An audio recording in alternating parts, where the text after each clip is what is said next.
Well, let me once again say welcome to everyone to our fourth exclusive event featuring four Olympic leaping legends and another very special guest who I believe would also qualify as an Olympic leaping legend as well. We'll get into that in just a minute. All right. Lewis Johnson again, once again, glad to be your host. Merry Christmas to everybody.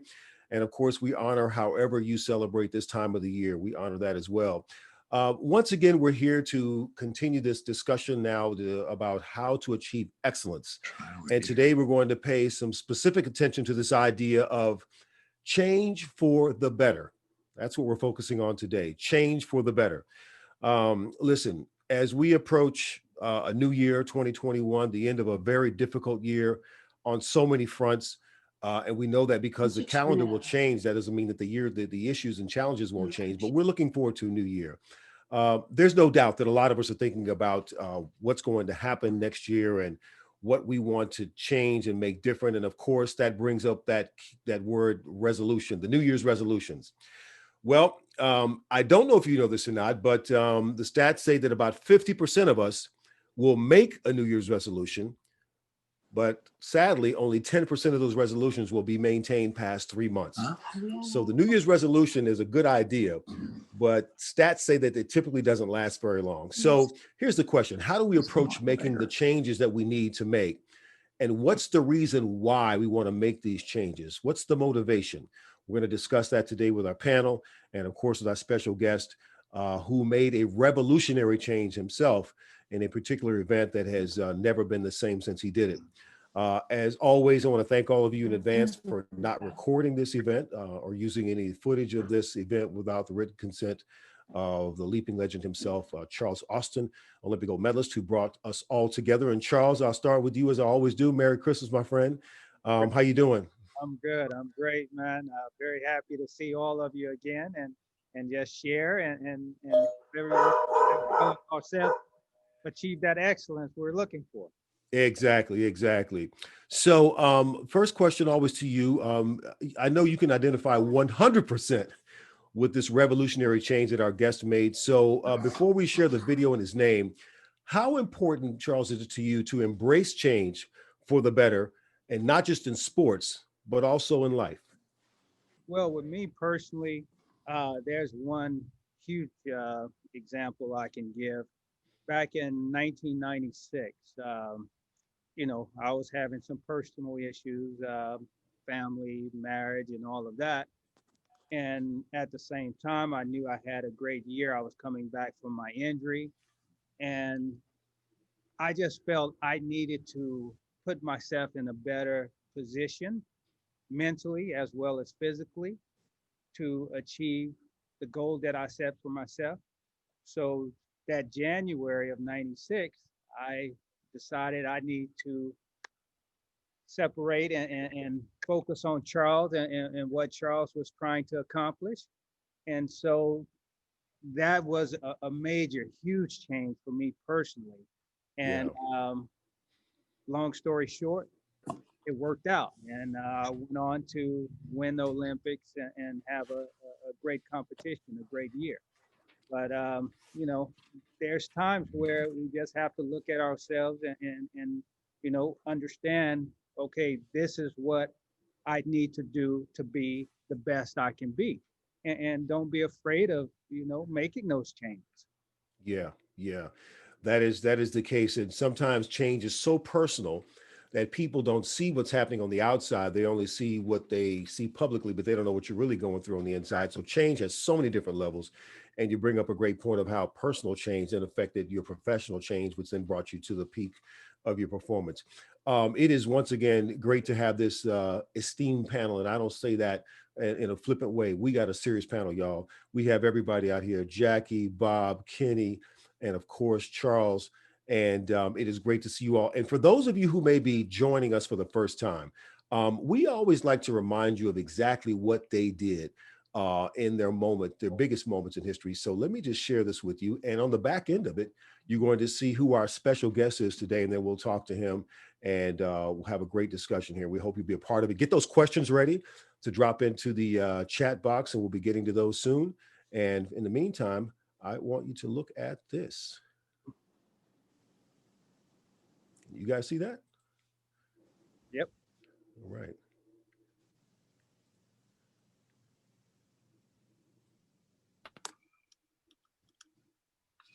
Of course, Jackie with her many, many great moments on the Olympic stage.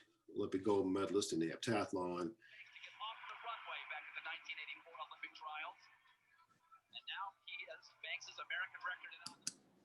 Kenny Harrison.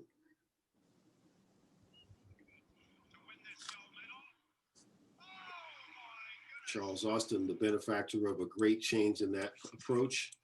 Then the one and only Bob Beamon.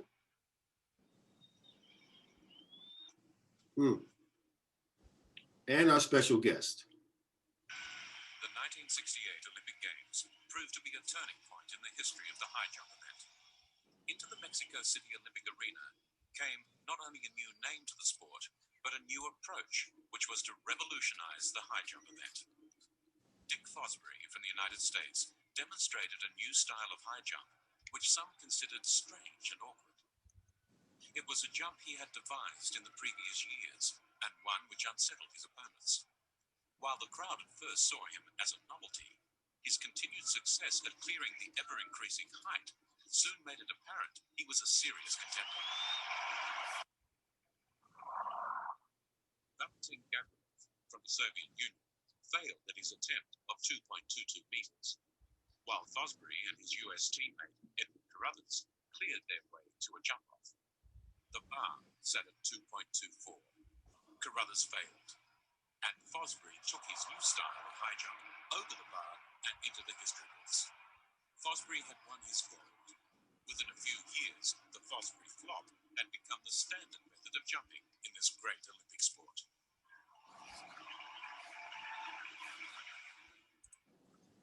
All right, so it is a great pleasure today to be able to welcome Mr. Dick Fosbury to our panel. Dick, how are you doing? Dick, it's great to see you. How are you doing? Hi, Louis. Welcome, everyone. Merry Christmas. Happy holidays. Absolutely. It is great to see you. And it is something to be able to look back in that moment in history to see what you performed in front of everybody. And before we actually get to the moment and how you got to that, the decision to make the change, the work on that, and then to in that big moment, I think we should kind of just go around the horn for a moment and just actually recognize the moment we're in. And then we'll talk back about the history. But Dick, for you, how have you been dealing with this year and the pandemic and all the things that we've all been dealing with? How have you been dealing with that? Yeah, thanks, Louis. Well, I'm in an interesting position because I have been working as county commissioner, and so we've been dealing with this pandemic and with the virus. And at one point last March and April, Idaho was one of the actually our county was one of the worst infected in the country. So we went through some big challenges. Today we have mandatory masking ordinances in the county and the cities, and so we're safer, but we're still going through big challenges with infections. And we're all really fortunate that the vaccines are coming to try to help protect all of our doctors and nurses and hospital workers. So it's just been an incredible year, and it really points out the challenges of change that happen when it hits you from the outside and affects everything that you do. So looking forward to conversation with all of you on change for the good. Thank you. Yeah, Dick, it is, you make so many great points. And again, we're going to get to discussion about the high jump and the technique, but it is important for us to recognize the moment we're in and also honor the people that we've lost and the challenges that people are still facing medically, financially, what have you. Let's just keep going around the horn here for a second. Jackie, you want to jump in next? I mean, how are you dealing with it? What do you think we need to be thinking about at this time in our country, and as we approach a new year, and all the changes that people want to make, but still in the middle of so much stuff. I think that first and foremost, safety is everything, and also how not just concern for yourself, but concern for others, reaching out to people that you haven't talked to in a while just to see how they're doing. I know through my work with my foundation and how we had to what we call pivot, Hmm. go to with remote learning, trying to help and trying to take youth development people and have them in a role of somewhat being like educators in Yeah. hopes of trying to continue to be a resource for the community, but a resource for the students, but then also there to help them believe that they can get through this as well, Yeah. because change is hard, but we're in an environment where we all are very vulnerable, but then we also have to be understanding, and we also have to show a lot more patience, and Yeah. understand that hopefully this vaccine would be able to make a tremendous change for all of us, but so it's tough, but I do feel that we have to not only look out for ourselves, but look out for one another. That's exactly right, and that is what you've been doing all of your life, Jackie. Not with just your performance, but also with the facility that you will take care of all the kids there in your community. You've been looking out for them for many years, and in the midst of this time, we have lost so many people. Some we know, but somehow we're probably only 1 or 2 degrees away from knowing somebody. Bob, you had someone that you wanted to share that came from our track and field community that we lost recently. Yeah, well, you know, uh, it was, sad to hear, but at the same time, Arnie Robinson really, uh, I think, had some great moments in the history of sports and particularly the Olympics. Hmm. And we lost him with the COVID, with the virus. And so he had been going through many years of issues, and then he was doing pretty well. All of a sudden, this virus just takes him out. It's just unbelievable how this disease is invisible, and you don't see it. It's just there, and so Yeah. really have to be conscious of that. And I'm just hoping that you know that things will turn out right Yeah. as we go along for the remainder of the year, and then hopefully having a wonderful 2021 year Yeah. coming. Yeah, we're all looking forward to that. And Dick reminds us in the chat that we lost a great giant in Rayford Johnson recently, and he said Ron Livers as well. So these are two gentlemen. I know Rayford. What a giant. That's all you can say about that, right? What a giant. Yeah, Had a long. Rayford. I'm glad Dick brought that up because myself and Rayford have a meet name at us at UCLA, and it was a Hmm. great loss.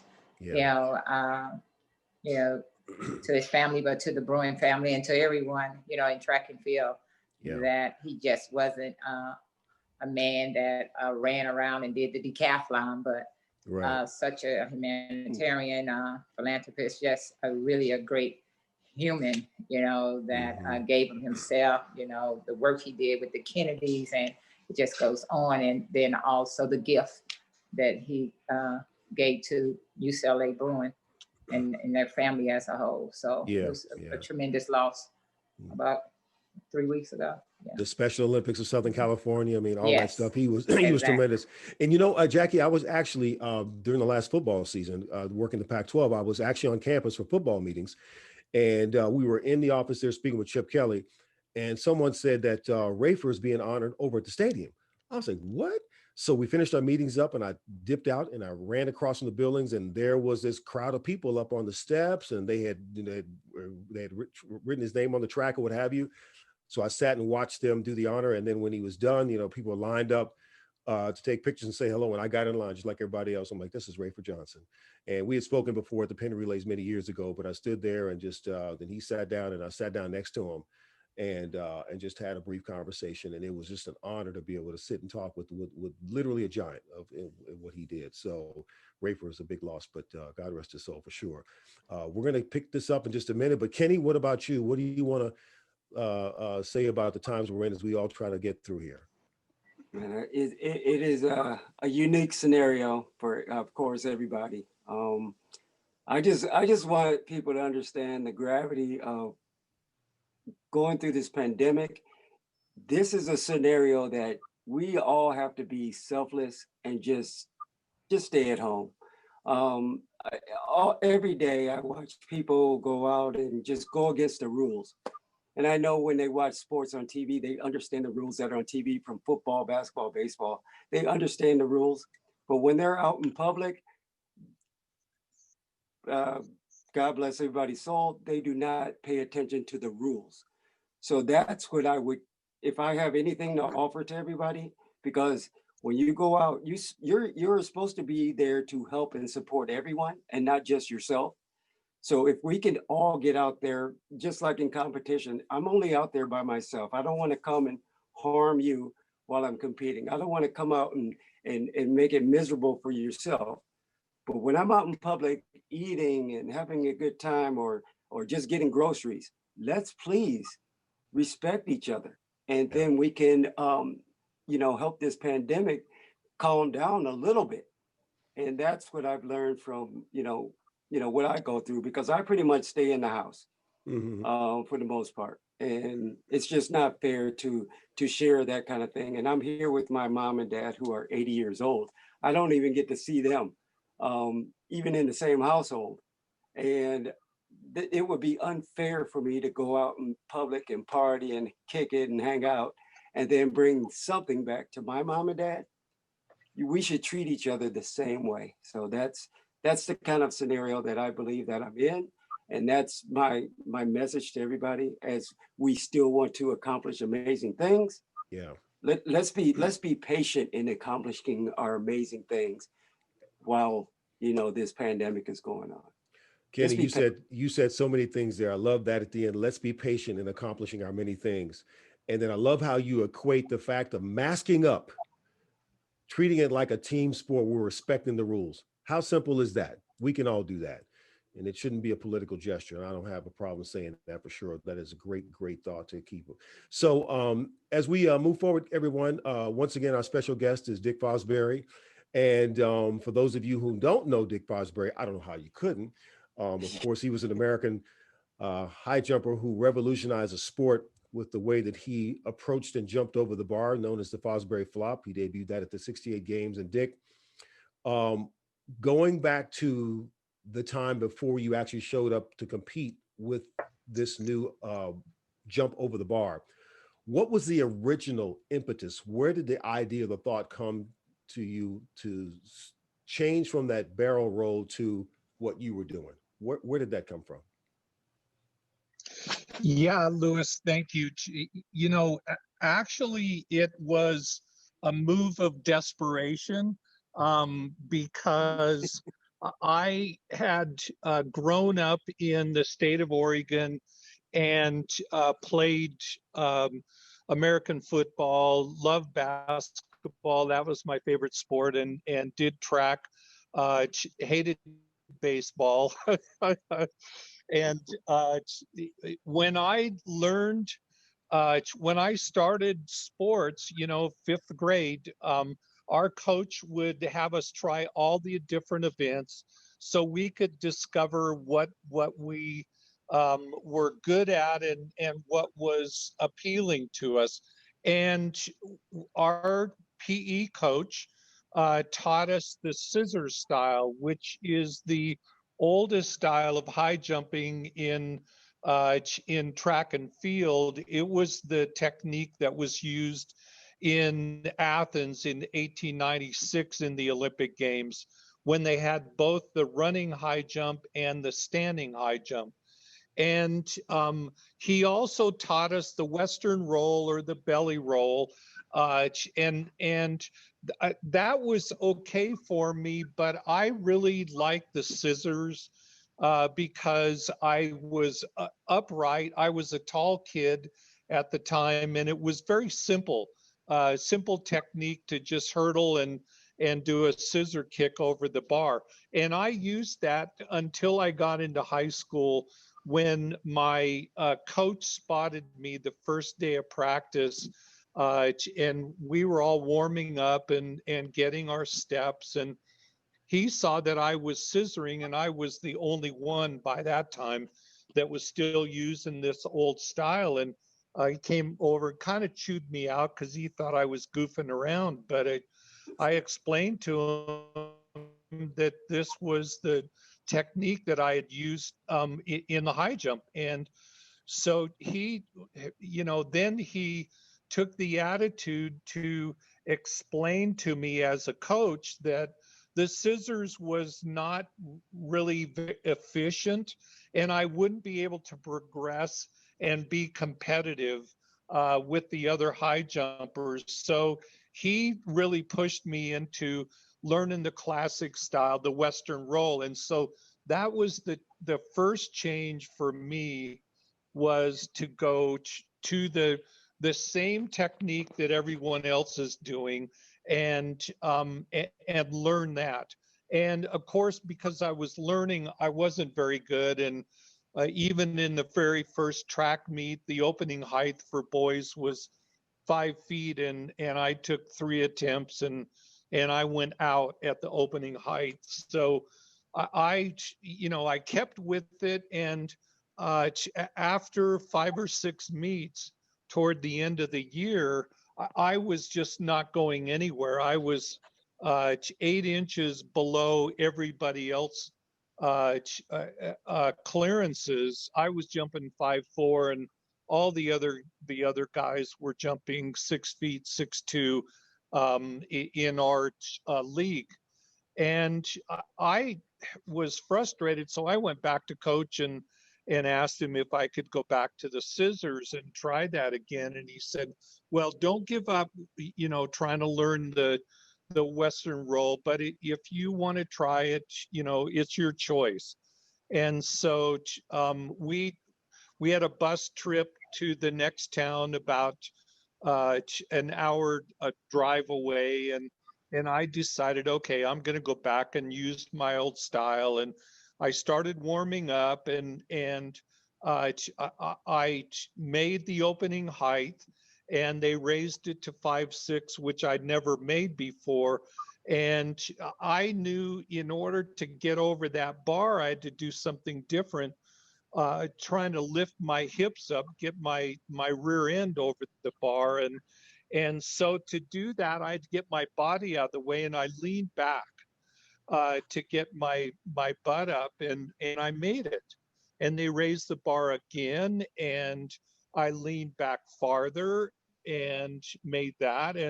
And I finished the day improving by a half a foot. I jumped 5'10", except that I was going over flat on my back in kind of a back layout. And so that was the first change. And everybody was really surprised. I scored 1 point, finished fourth place, but it was a breakthrough.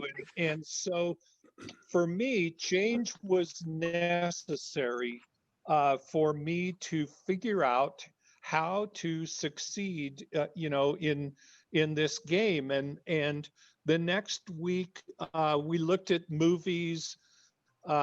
He had a good film of the history of high jump, and there'd been a number of different techniques through the 100 years of high jumping. None of them were similar to what I was doing. But the next meet, I repeated the result, and so he let me do that. I was really lucky. My coach was flexible to let me do that.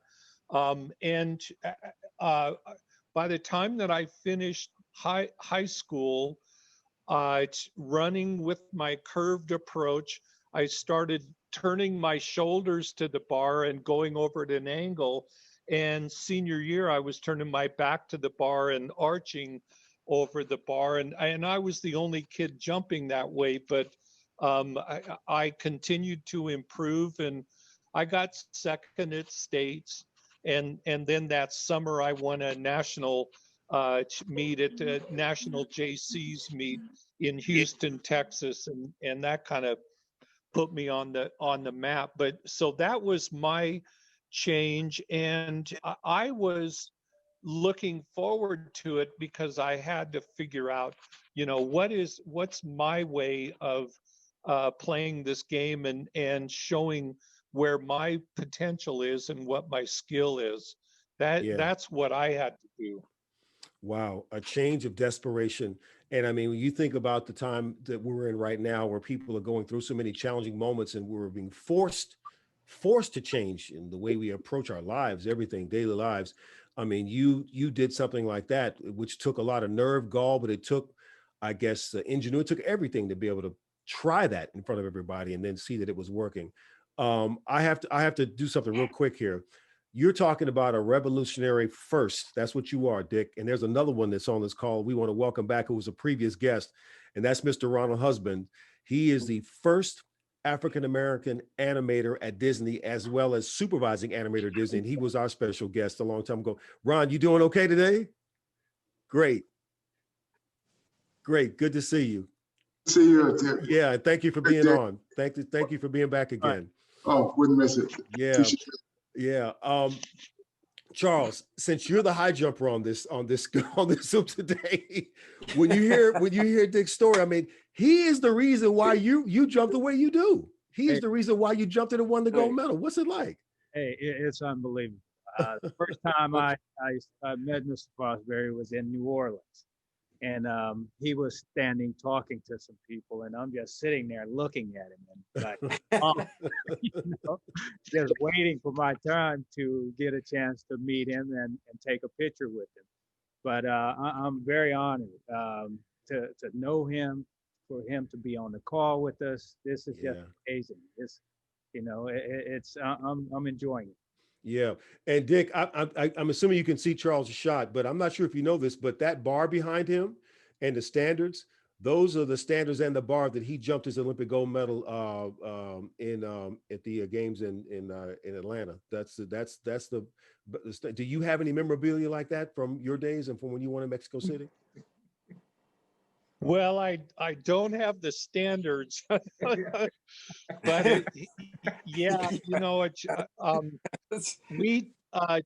I've talked with Beeman a lot about because we've had different reunions, and now, of course, in Colorado Springs, we've got the U.S. Olympic and Paralympic Museum that just opened. So my shoes are in the Olympic Museum in Lausanne, Switzerland. Yep. I loaned them to Adidas.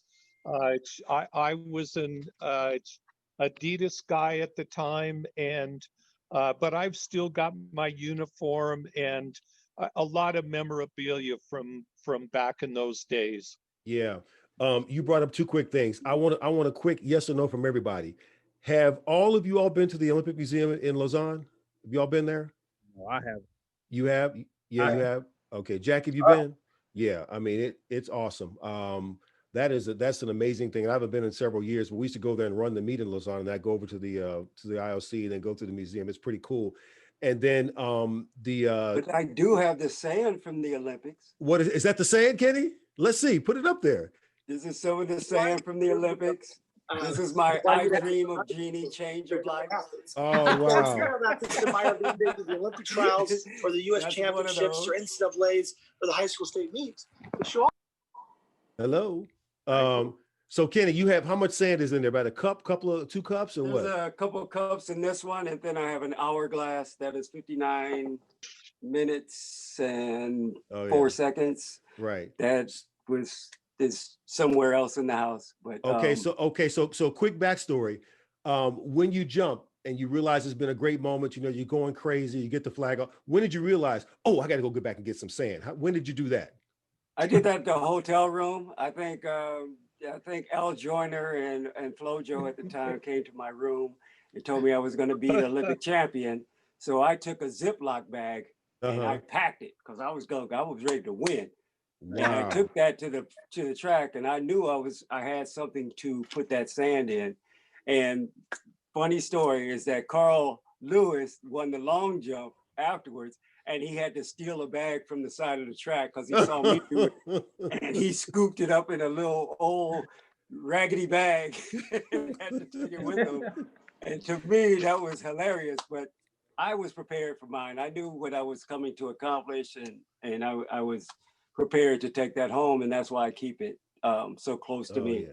So And you said Flojo and Al came to your room and told you were going to be Olympic champion and you they better were be going to be ready. golden couples, and Wow. my girlfriend at the time was somebody significant, Yes. and we were going to be a 100-meter champion and a triple jump champion, the same as they were. Wow. And then that very next day, that's what came into fruition, and it was amazing. Unbelievable. It's amazing. So I took that sandbag with me, scooped it up, took it home, and now it's still with me after how many years is it? Yeah. 25 years? Something Yeah. crazy. That's crazy. Wow. Beautiful. Dick, let me go back to the Olympics. When you arrived there to compete, I mean, you obviously were comfortable in this new form, this change that you had made, but you were still the only athlete competing like that. Is that correct? And why is it, do you think others had not tried, had embraced this new technique? Well, I was still new on the scene, and I mean the year before 1967, I placed well at the NC2As, but I didn't tour in Europe, and people hadn't seen me. Indoors was the first time I cleared 7 feet. Mm-hmm. And so I improved 5.5 inches in 1968. I had a breakout year. And so the only person, you know, that was really showing any success was a young girl from Vancouver, British Columbia, Debbie Brill. And she wasn't, you know, she was still too young and hadn't come on the scene yet.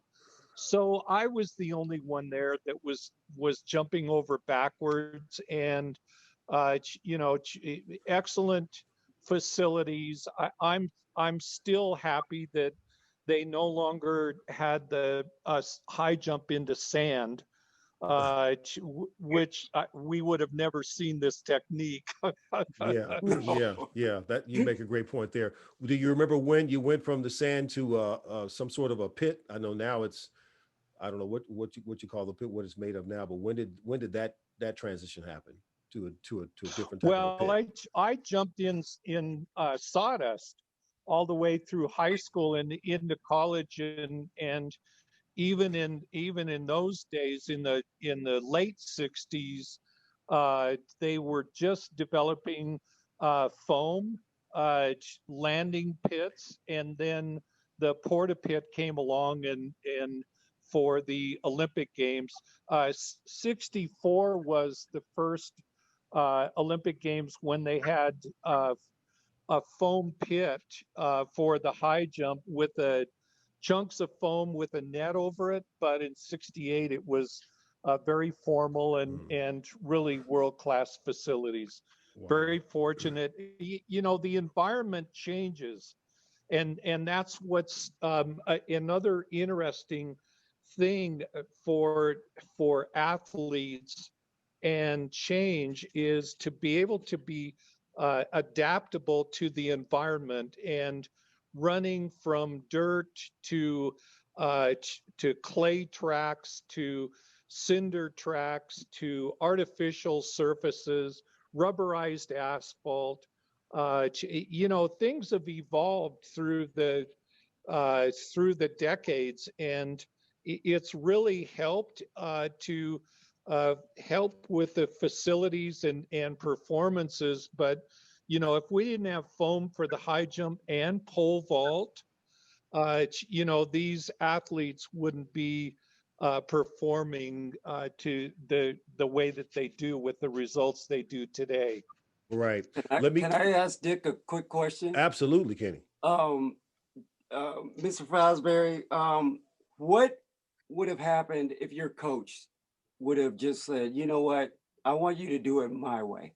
I want you to do it this way. And you, whatever you think you're doing, you know, you might feel comfortable with it, but I think I know more than you know. So let's try it the regular way. And what would your response be with something like that? Well, Kenny, really good point, good question. And, even at the Olympic Games in '68, I got into arguments with the East German coaches. They were insisting, that Brumel and his technique would never be defeated. And I just shrugged my shoulders, knowing that, I was going to do it my way. But I think that if my coach hadn't allowed me to develop my technique over a period of a couple of years, you would have never heard of me. But this was going to happen because Debbie Brill and there was another kid in Montana who was jumping backwards. Debbie would have been the first one that would have come on the national and international scene. So it would have developed later, but it was going to come, especially with the foam landing pits. That opened it up where the jumper didn't need to worry about how we landed anymore. Right. And also I want to add this. Does all the leaping legends, did you all high jump in high school? Bob, did you high jump in high school? No, never in high school. No, Wow. never. I'm not a leaping legend, but I high jumped in high school. You high jumped in, well, Yeah. you're also an amazing athlete too. No, So no. let's not get that twisted. Come on now. Thank you. I've watched you compete and train and No. do your amazing things, but I appreciate I think people forget. Well, I did the straddle roll in high school because I was afraid to go over backwards with the Fosbury flop. But they had the metal triangle bars back then that were like, you had to look at them. You didn't want to land on that, right? And I had to make sure that metal bar was not going to kill my backside, so I would look at it when I was going over.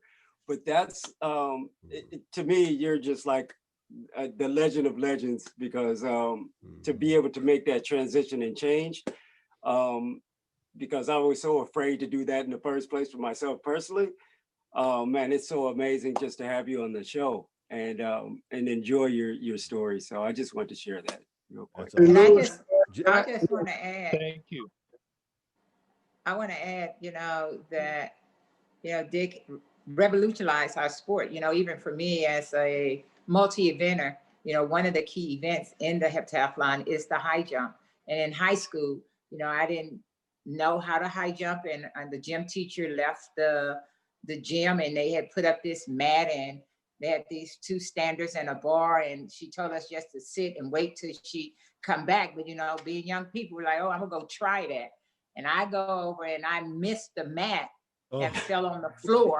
And then I created a bad habit, because from that point on, I didn't know how to lay out. I was just sitting over the bar like I'm literally sitting in my chair to make sure that mat was underneath me. And then eventually I had to learn how to lay out. And as Dick was saying earlier, raise them hips, get that push up. Raise the hips. So I just want to, say thank you, because having the Fosbury flop helped make me become, one of the, top athletes in the world, and learning how important it was to lay out, because I would jump 5'8". I was jumping 6 feet to clear 5'8", not knowing it. Yeah. I want to toss another question around here, because Dick, you brought up in your last answer how important it is for athletes to adapt, to be adaptable. And is there ever a time in our sporting history where adaptation is going to be huge as we some point get back to competition? I was sharing with you guys before the call that there is a chance that we would have 3 indoor meets on NBC in February. And about an hour or so after we were confirmed, the Milrose games canceled. So we still have the Boston meet and the U.S. Indoor Championships. But from that moment on, whenever competition starts, into outdoor, into what we hope will be an Olympic trials, and then on to the games, how much adaptation will there have to be, not only in training to get ready for it, the actual traveling, hotel situations, moving back and forth between hotel and venue, actual competition, and then again traveling across the world to be able to go and compete at the games. Who knows how they're going to format that, although I do believe the games are going to happen in some format. Can y'all just kind of speak in general to how you think athletes are going to have to adapt from, you know, the beginning of this next calendar year on through what we hope will be an Olympic year? Anybody? I can say for myself Well, Lewis, personally. go ahead. Or go ahead, Dick. No, you go ahead. That's fine. I will say this. I think like having injuries and everything else for athletes, I don't care what sport or game or what you play or what you perform in, your training is the most important thing. And I think people get caught up in the fact that they need to compete to make themselves better or get prepped. Unlike football, when you guys go hit each other on the football field and you get that kind of, that pain put into you. In track and field, in training for me, in the 1996 Olympics, I think I jumped in 3 track meets. And my most important thing was just putting my head down and training hard. It didn't have to be around a lot of people. It didn't have to be, people didn't have to see me perform at a track meet at all. I just show up at track meets and I'm prepared because of the hard work that I put into my training was efficient enough to allow me to go out and compete at the highest level. And most people these days think that, okay, I got to go run a lot of track meets. I got to get prepared. I want to be seen. I want to do this. That's not necessary. What you do is you work hard every day. Our job is to be the best athletes on the planet every day. And in this pandemic, when you don't have anything else to do but to go train, man, that's the coolest thing to me. So when people are, for me, people who are making an excuse that, okay, well, we don't get a chance to go compete. Okay, that's fine. But are you training super hard in your own private arena of who you are and what you want to accomplish and making these changes that we are supposed to be doing, making the adaptations of what we want to do every day so that when you walk on the track, then you're going to be amazing. Yeah. That's what I think people should start understanding, the gravity. And I know Charles knows exactly what I'm talking about. With me, like Kenny, I didn't compete very much, throughout my career, but I really focused on my training. And within my training, I would compete against myself. It may, set the bar at 7-2 or something like that and say, okay, I want to make this 10 times in a row without missing. And so that just would help me to prepare mentally and stay on top of my game and, making sure that I'm all in with my training. So once I went to the competition, it was easy, so training for me was key. I didn't need the competition because I felt, if I'm focused and getting everything out of it like I'm supposed to, once I go to the competition, I just need to relax and let my body do what it was trained to do. What's interesting about this, Charles, you're talking about that you set the bar on your training at 7-2 and you did it 10 times. And I want to go to Dick and say, Dick, what did you win the Olympic Games at? What was the distance that you won it at? 7 what? 7, 4 1/4.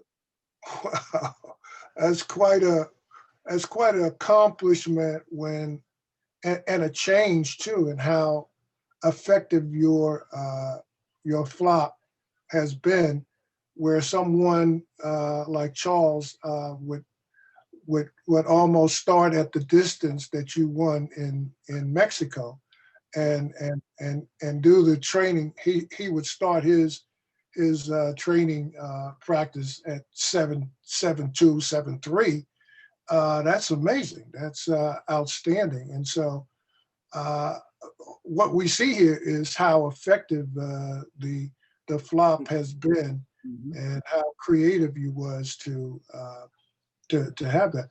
So in comparison, I think it's been it's amazing on both. So what's really interesting is that, you know, and I was going to ask you, Kenny, how old were you when you were at the Olympic Games? I was 31 years old. Yeah, so 31. I don't want to listen. tell my age that much, but yeah. No, yeah. No, Hey, be proud of that number, whatever it is, Kenny. Yeah. No, we can add, but listen, you guys, you know, in '68, Beeman and I were competing 10 months from indoors in January to the games in October. Now, and Bob and I were both in college. You know, we're so I was 10 years younger than you. I was 21. I was still at the development level, and competition was really helpful. But I agree with you and Charles.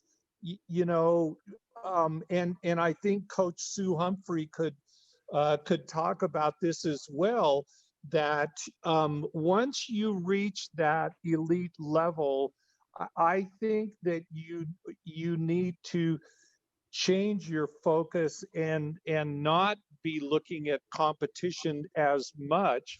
And of course, nowadays, you know, the United States has lost its indoor season except for a few meets.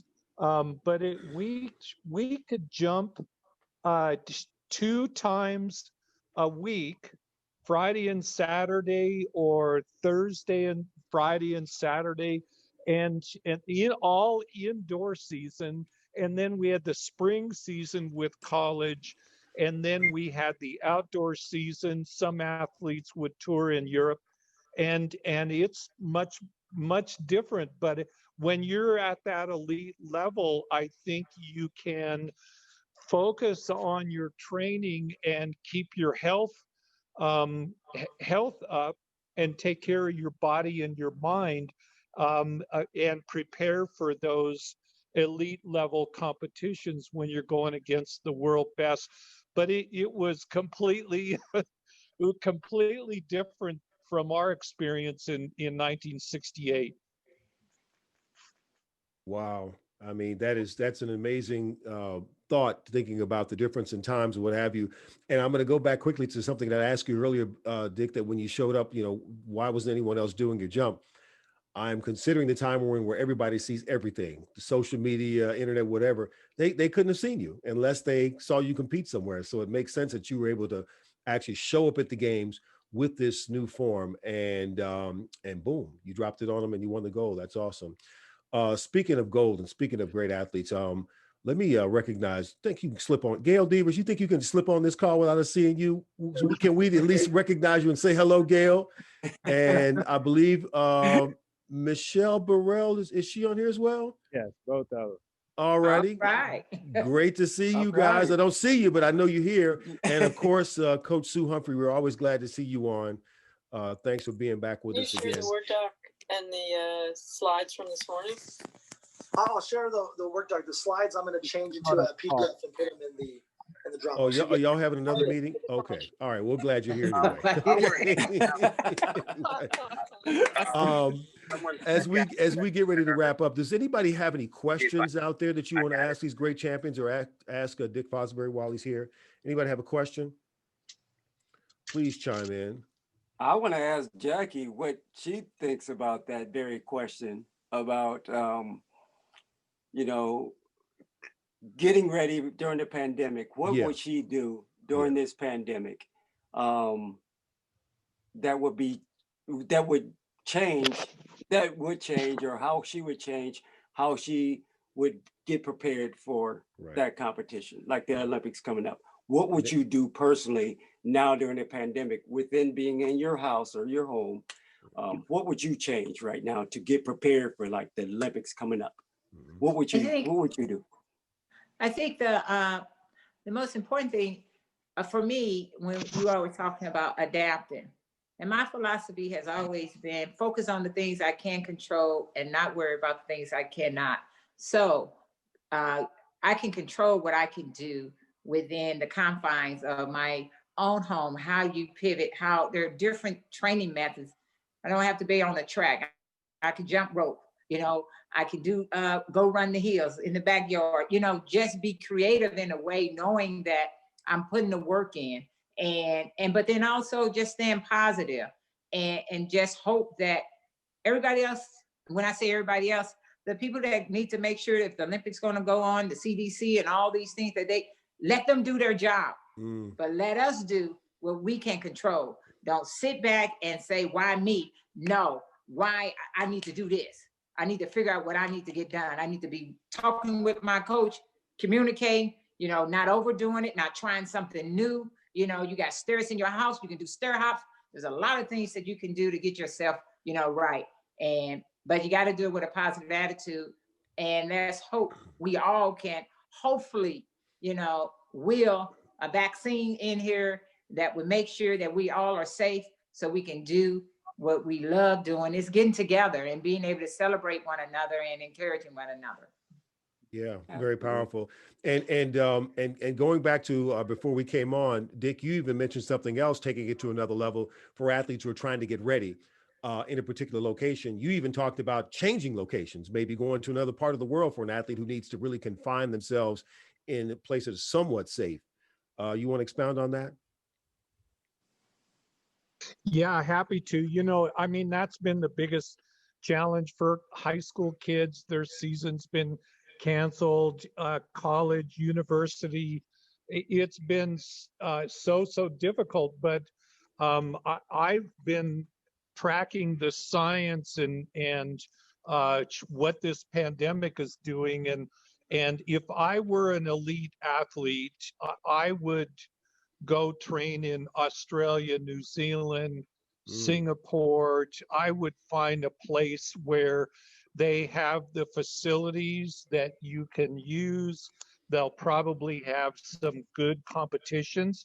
And we're starting to, there are some meets that are organized and are going on without any fans. And that's how we may be seeing the Olympics and Paralympic Games this summer. Is the competition will go on, but the very limited in the stadiums, very limited with the fans to be there live.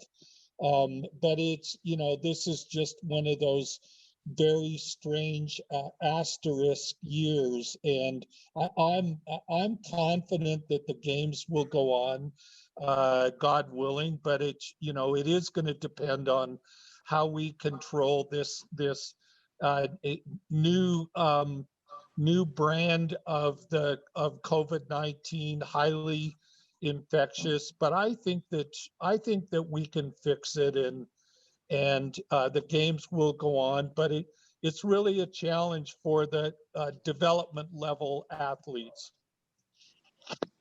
Yeah, I Yeah, can agree. I say something as well? I'm gonna express this to Jackie again.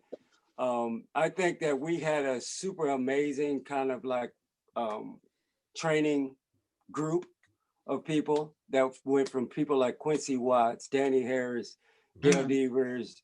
But we had these amazing people in one group. We were confined when we would go do our training scenarios and situations. So we were kind of doing pandemic training way back then. And there was nobody else When you around think us. about it, you're right. And then at the same time, our competitions were in practice. You would see somebody across the track running these super blazing times and doing these things that kept you at a very high level. And there was a unique scenario and situation that, you know, that I think people should start really gravitating towards now, where you get enough people that are tested, of course, and you take your game to that level.